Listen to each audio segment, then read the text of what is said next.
Bonjour et bienvenue sur Vidéo Club 58.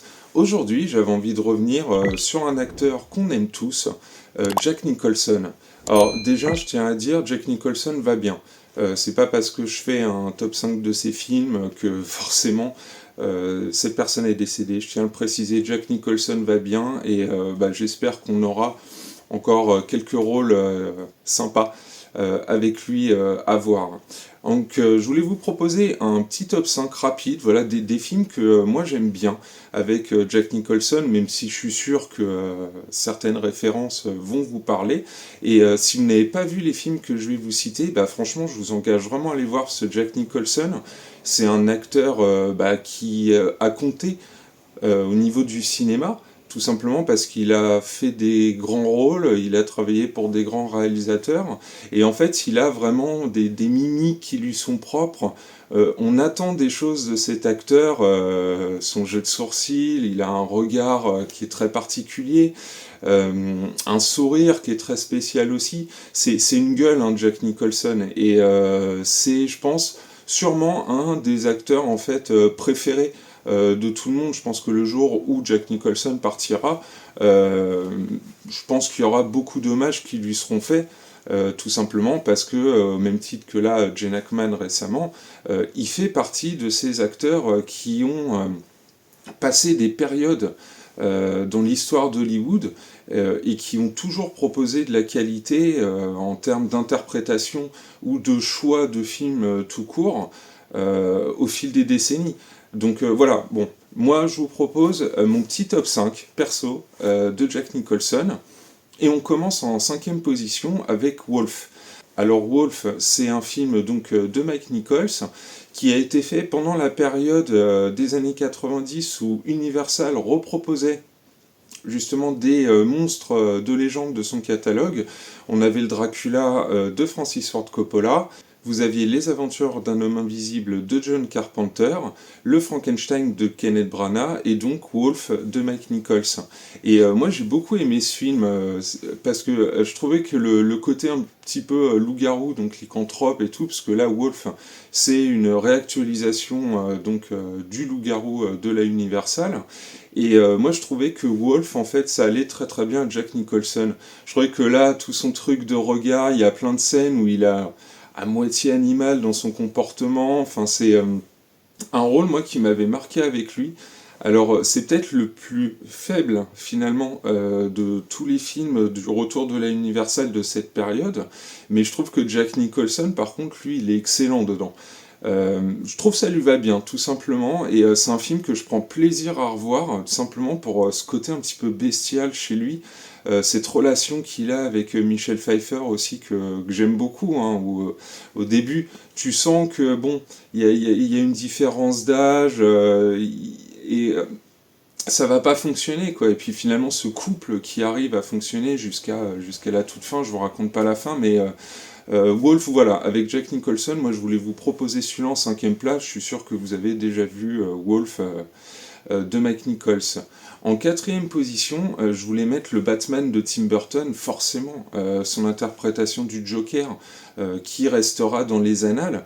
Alors, cabotinage à fond, bien sûr, mais la même chose, quoi, ce Joker, je trouve que on n'a pas fait mieux, à part le Joker version Heath Ledger, bien sûr, hein, du Dark Knight, que je trouve vraiment incroyable. Je trouve même personnellement un poil au-dessus du Joker de Jack Nicholson, hein, pour donc le Tim Burton, parce que la version en fait de Heath Ledger était beaucoup plus imprévisible.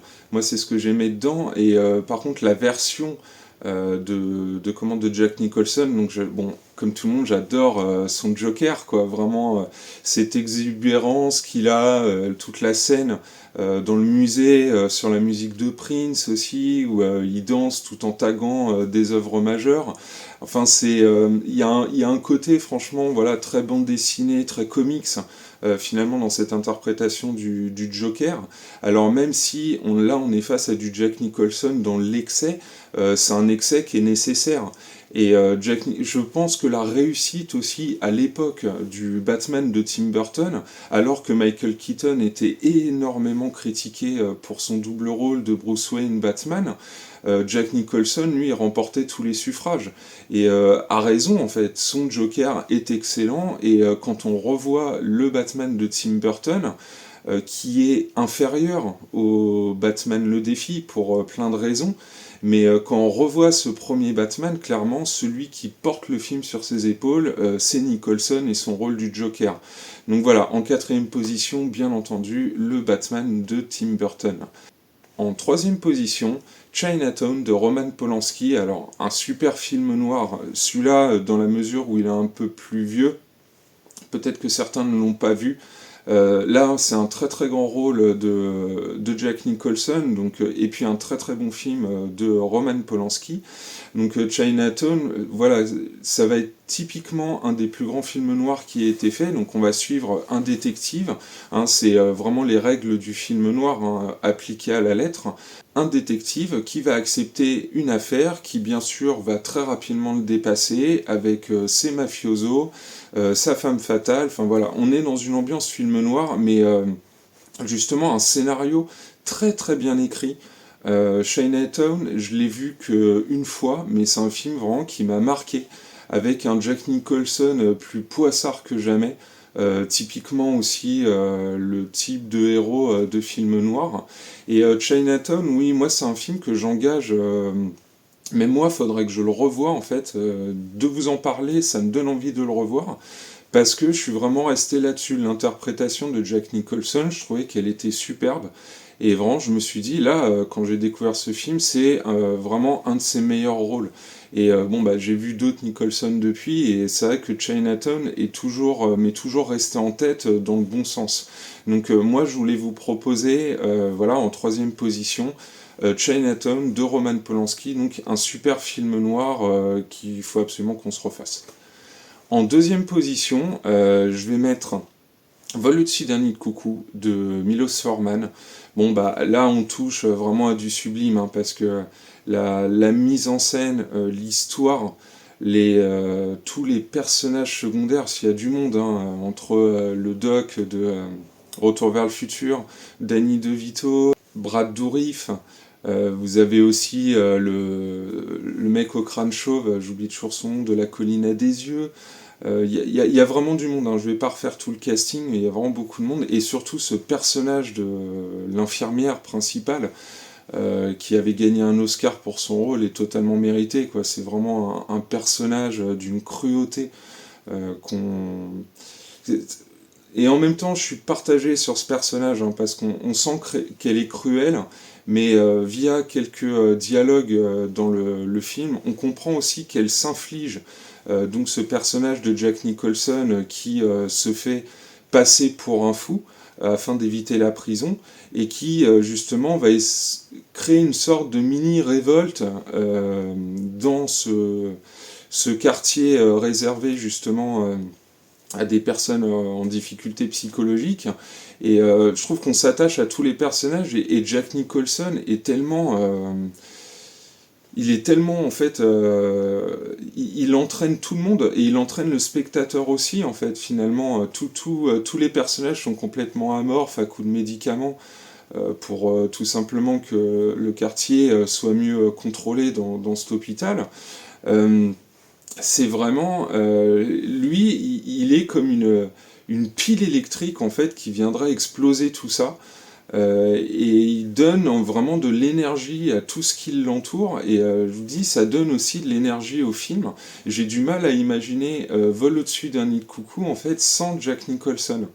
Pour le coup, oui, là, on est face à une de ses meilleures performances. Je pense que même le jour où il disparaîtra, je pense que ce sera le film le plus cité, Vol au-dessus d'un nid de coucou, parce que c'est un beau film, en fait, dans tous les sens du terme, quoi. Et même là, je vais pas spoiler la fin pour ceux qui l'ont pas vu, mais c'est... voilà, je peux pas spoiler la fin. Mais c'est un très très beau film qu'il faut avoir vu au moins une fois, je pense, dans sa vie. Milos Forman, moi je suis pas un très grand fanat de ce réalisateur, j'aime bien. Il a fait des très grands films, hein. Bon, le plus connu c'est Amadeus, hein, mais il a aussi fait Valmont. Et pas citer les Milos Forman, mais je trouve que Vol au-dessus d'un nid de coucou, voilà, c'est le genre de film exceptionnel en fait. Ça arrive une fois tous les X années qu'il y ait un film aussi touchant, aussi réussi, avec un casting vraiment où tout fonctionne. Et ouais, je trouve que c'est le scénario, on est vraiment embarqué dans cette histoire, c'est plein d'émotions, et chacun aura ses petits personnages ou ses petits instants préférés. Mention spéciale pour moi au personnage de Danny DeVito, que je trouve toujours excellent en fait dans ce film. Mais la performance de Jack Nicholson, je pense qu'elle est essentielle à la réussite de Vol au-dessus d'un nid de coucou, et sa confrontation avec ce personnage d'infirmière principale là, je trouve que ça fait tout le sel du film en fait. On sait aussi que ces deux personnages ils peuvent pas se piffer, mais donc je disais, elle s'inflige en fait, à un moment donné elle a la possibilité de se dégager de Jack Nicholson, qu'il aille bel et bien définitivement en prison, et elle s'inflige de se garder ce personnage près d'elle.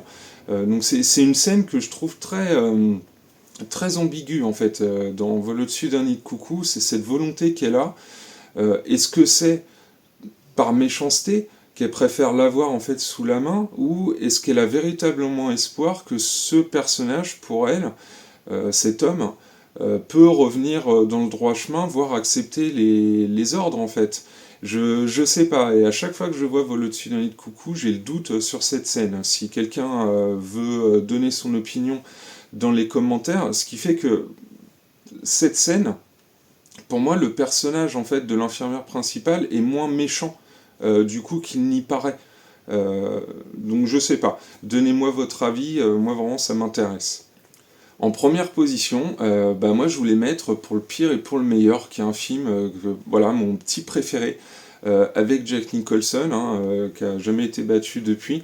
Alors oui, vous me direz, Pour le pire et pour le meilleur, ça n'a pas vraiment la portée ni la réussite d'un Chinatown ou d'un Vol au-dessus d'un nid de coucou, ni même le côté culte d'un Batman.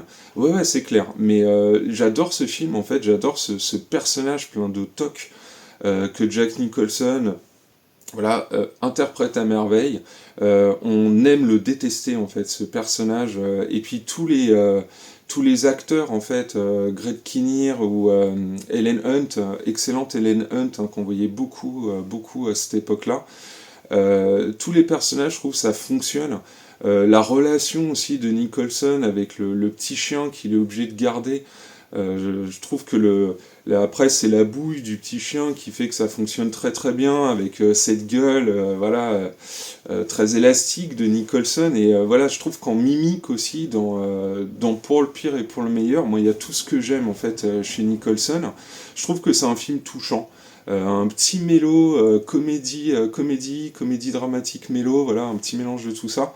Mais moi j'aime beaucoup Pour le pire et pour le meilleur. Il y a plein de scènes qui me viennent en tête quand je pense à ce film, quand il ramène ses propres couverts au restaurant, qu'il est exécrable avec tous les gens qu'il peut croiser, avec des vannes pas possibles. Vous pouvez pas répondre en fait aux vannes qui vous balancent tellement il vous brise quoi. Et j'adore ce personnage, et vraiment bah moi quand je pense à Jack Nicholson, je pense aussi énormément à ce film là. Moi j'ai un véritable coup de cœur pour le pire et pour le meilleur. C'est un film que je vous engage à voir si vous ne l'avez jamais vu, parce que vraiment il passe tout seul. Et je trouve que c'est une bonne petite comédie américaine, sympa, sans prétention non plus.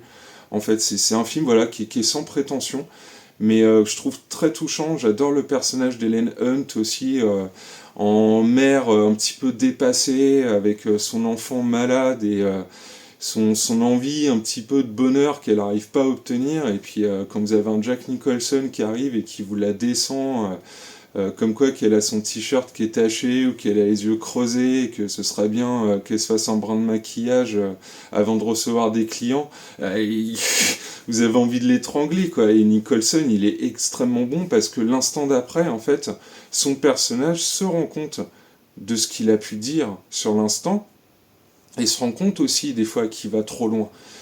C'est aussi un personnage qui a un peu de recul, et du coup c'est ce qui nous fait l'aimer aussi, c'est qu'il est capable de se rendre compte que là il est allé trop loin et que des fois c'est trop tard, il peut pas rattraper la situation. Et il y a plein d'instants comme ça, je trouve, sont savoureux pour le pire et pour le meilleur. Donc voilà, en top 1 de Jack Nicholson pour moi, pour le pire et pour le meilleur. En tout cas, je vous remercie beaucoup d'avoir suivi cette vidéo, j'espère qu'elle vous a plu. Si vous avez d'autres Nicholson, parce que bien sûr, Nicholson, il a fait énormément de très très bons rôles. Si vous avez votre top 5 perso à proposer, complètement différent du mien, vraiment n'hésitez pas à le mettre dans les commentaires. En tout cas, je vous remercie encore beaucoup d'avoir suivi cette vidéo et je vous dis à très bientôt pour un nouveau film.